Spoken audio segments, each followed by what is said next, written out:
తను ఈశ్వర్ గారని ఈ పేషెంట్కి ఏంటంటే ఇప్పుడు మనం ఏం ప్రాబ్లమ్స్ ఉన్నాయో చూద్దాం.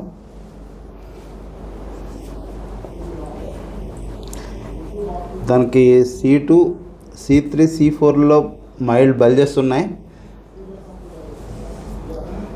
తర్వాత T6, T7 ఇందులో కూడా తనకి బల్జెస్ ఉన్నాయి. పెయిన్ వస్తుందమ్మా ఇక్కడ? లేదండి.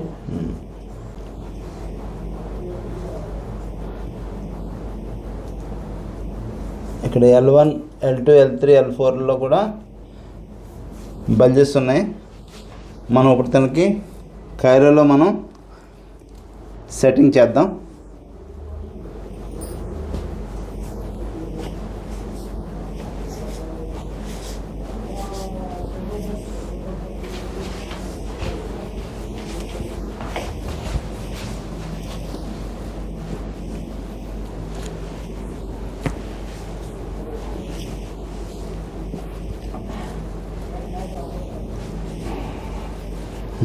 పక్క తిరిగమ్మా, పక్క తిరిగి పడుకో.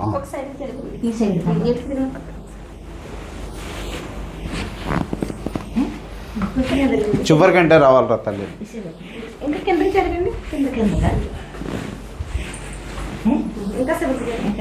ఇది మాది వైద్య వెల్నెస్ సెంటర్. ఇది ఏలపాడులో ఉంది, వెస్ట్ గోదావరి డిస్ట్రిక్ట్ ఏలపాడులో ఉంది.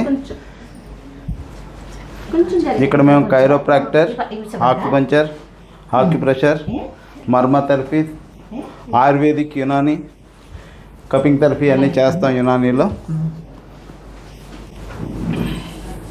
ఇప్పుడు తనకి స్పైనల్ స్టిమ్యులేషన్ అనేది చేస్తున్నాం. L2, L3, L4లో బల్జ్ ఉంది కదా, ఆ బల్జ్ని మనం స్పైనల్ స్టిమ్యులేషన్ ద్వారా మనం దాన్ని ఎరాడికేట్ చేయొచ్చు, ఏ రకమైన ఆపరేషన్ లేకుండా.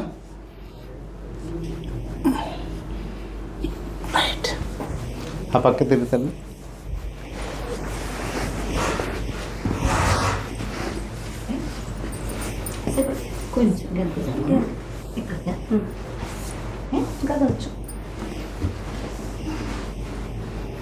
పడిపోతారేమో.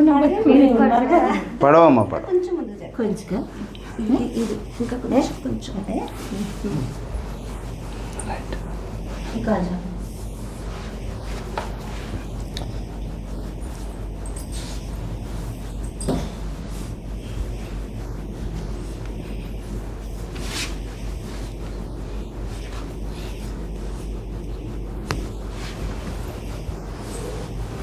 సరే అమ్మా, స్ట్రైట్గా పడుకో.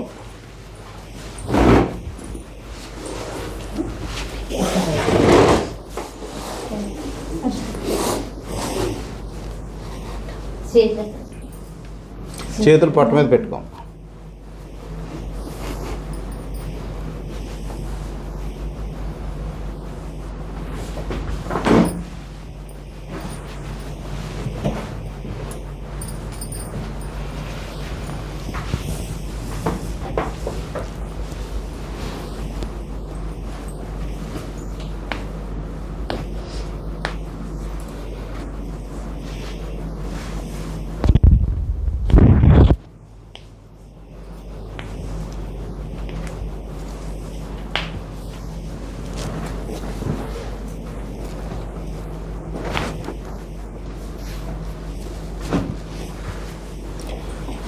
L3, L4లో బల్జెస్ ఉన్న మూలంగా దానికి నీ పెయిన్స్ కూడా ఉన్నాయి.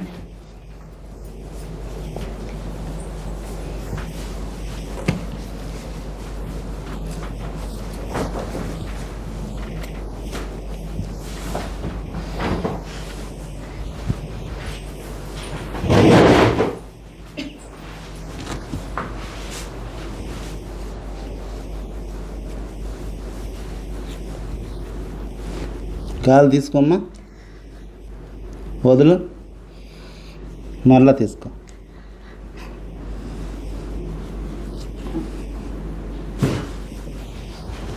రైట్,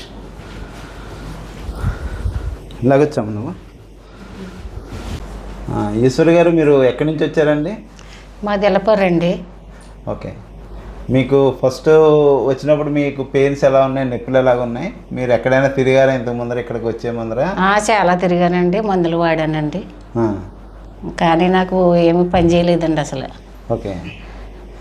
అంటే ఇక్కడికి వచ్చిన తర్వాత డాక్టర్ గారు ఫీజు అది అంటే కన్సల్టేషన్ చేయడానికి ఫీజు తీసుకున్నారు మీ దగ్గర? ఏం తీసుకోలేదు, ఫీజు తీసుకోకుండా మామూలుగా టెస్ట్ చేశారా మిమ్మల్ని? ఏమి తీసుకోలేదండి, ఆయనే చూసారండి అన్నీ. ఓకే. షర్ట్ చేశారండి, చూసి చెక్ చేసి చెప్పారండి, నీకు ఇలాగా తేడా ఉందమ్మా ఎముకలోనని చెప్పారండి, నడుము ఎముకలో తేడా ఉందని చెప్పారండి. ఓకే. ఇదివరకరికి ఇప్పటికి ఏమన్నా తేడా ఉందంటారా మీకు? నాకు అసలు వచ్చిన రోజు మళ్ళీ రోజే తేడా అనిపించిందండి నాకు. అంటే చాలా మంచిగా ఫీల్ అయ్యారా మీరు? ఫస్ట్గా వచ్చిన రోజు కంటే మళ్ళీ రోజు వచ్చేటప్పటికే నేను చాలా ఫీల్ అయ్యానండి. నాకు ఆరోగ్యంగా ఉన్నట్టు అనిపించింది, ఇంట్లో పనులు బాగా చేసుకుంటున్నానండి, బాగా నడవగలుగుతున్నాను. లేకపోతే ఎదరవాళ్ళు చూస్తే నాకు ఏంటో కింద అనిపించేదండి. నాకు నా పనులు ఇప్పుడు చక్కచక్క చేసుకుంటున్నానండి, బాగుందండి, మంచం మీద పడుకోగలుగుతున్నాను. ముందైతే పడుకోలేకపోయేదానండి అసలు నేను. ఇంతకు ముందర మీకు శరీరం ఆరోగ్యంగా లేనప్పుడు మీకు చిరాకు లేకపోతే ఇటువంటివి కూడా అనిపించాయా? చిరాకు అనిపించేదండి, మనుషులు చూస్తే ఏదో ఒకటి అనాలనిపించేదండి. ఉంటుందా ప్రాణం, పోతుందా, ఎప్పుడు పోతానో నాకు తెలీదు అని తిట్టుకుంటూ ఉండేదాన్ని, ఇంట్లో తిట్టుతూనే ఉండేదాన్ని అందరు నేనే. ఓకే. అని ఇప్పుడు కానీ నా ఆరోగ్యం బాగున్నదండి, నా మనసు శాంతిగా ఉన్నదండి, అన్నీ బాగున్నాయండి. ఇప్పుడు నాకు అన్నీ చేసుకోగలుగుతాను, మనసుతో మాట్లాడగలుగుతున్నాను, మనుషులతోటి తృప్తిగా ఉందండి, నవ్వగలుగుతున్నాను, మాట్లాడగలుగుతున్నాను మనుషులతోటి, ఎదరు వాళ్ళతో సంతోషంగా ఉండాలనిపిస్తుందండి. ఇప్పుడు కొన్ని రోజులు బతుకుతానని కొంచెం నాకు ఆసరా కూడా వచ్చిందండి. అదే ప్రాణం మీద మీకు భరోసా కూడా వచ్చిందండి. పోతే పోతుందండి, దాని గురించి కాదని కొంత ఆసరా వచ్చిందండి. నాకు కొన్ని రోజులు బతుకుతాను, నా పిల్లల్ని అన్నీ నా భర్తని చూసుకోగలుగుతానని కొంచెం నమ్మకం వచ్చిందండి నాకు దీని మీద. మీకు అంటే కోరిక కలిగిందండి నాకు ఇప్పుడు. అదే మీ పని మీరు చేసుకోగలరు అనేటువంటి ఒక నమ్మకం, నాకు నమ్మకం వచ్చిందండి. నా ఇల్లు నేను చక్కబెట్టుకుంటానని నమ్మకం వచ్చిందండి. నా పిల్లల మీద ప్రేమ ఉన్నదండి. ఇప్పుడు నాకు కొంచెం రోజులు ఇంకా ఎక్కువ బతుకుతానండి. చంపేస్తాక చూస్తున్నారు మీరు, నన్ను హాస్పిటల్కి తీసుకెళ్తలేదని తిట్టేదానండి మా ఆయన గారిని. కానీ నన్ను తిట్టకు, నీకు తగ్గదు లేకపోతే లేదని అలా సమర్థించుకొస్తే శాంతంగా ఉండేవారండి ఆయన. కానీ ఇప్పుడు నాకు మనశ్శాంతిగా ఉందండి. ఇప్పుడు ఏదో మీ దయ వల్ల ఇక్కడికి ఎవరు చూపించారు దారి వచ్చానండి. నా బిడ్డలాగా చూశారండి నన్ను, నా తల్లి నా కొడుకు అనుకున్నానండి నేను. అప్పటి నుంచి ఇప్పుడు దాకా నేను సంతోషంగా ఉన్నానండి. థ్యాంక్ యూ అమ్మా, ధన్యవాదాలు తల్లి. మీరేమన్నా చెప్పగలరా అండి? పేషెంట్ కదండి నేను, మరి మన బిడ్డ అనుకుంటున్నానండి నిజంగా. నాకు అలాగ అనిపిస్తుందండి. హాస్పిటల్కి వెళ్ళేమో నా మనవరాళ్ళు. థ్యాంక్ యూ అండి. ఎలా అనిపించింది మీకు హాస్పిటల్లో పిల్లలు? మా ఇల్లులాగా ఉందండి ఇది, మా ఇల్లులాగా ఉందండి. వీళ్ళు నా మనవరాళ్ళు అంటానండి, నా మనవరాళ్ళగా ఉన్నారు, మీరు బిడ్డలాగా అనిపిస్తున్నారండి. నాకు అంత సంతోషంగా ఉందండి నాకు ఇక్కడికి వస్తేని. హాస్పిటల్కి వచ్చినట్టు కానీ నాకు ఏమి అనిపించట్లేదండి అసలే. మా ఇంటికాడ ఎలాగ ఉందో నాకు ఇలాగ అనిపిస్తుందండి. వీళ్ళని చూస్తే ఇంకా సంతోషం వచ్చేస్తుందండి. కానీ అలాంటి పిల్లల్ని ఎట్టుకున్నారండి మీరు. నాకు ఈ పిల్లలు బాగా నచ్చారండి.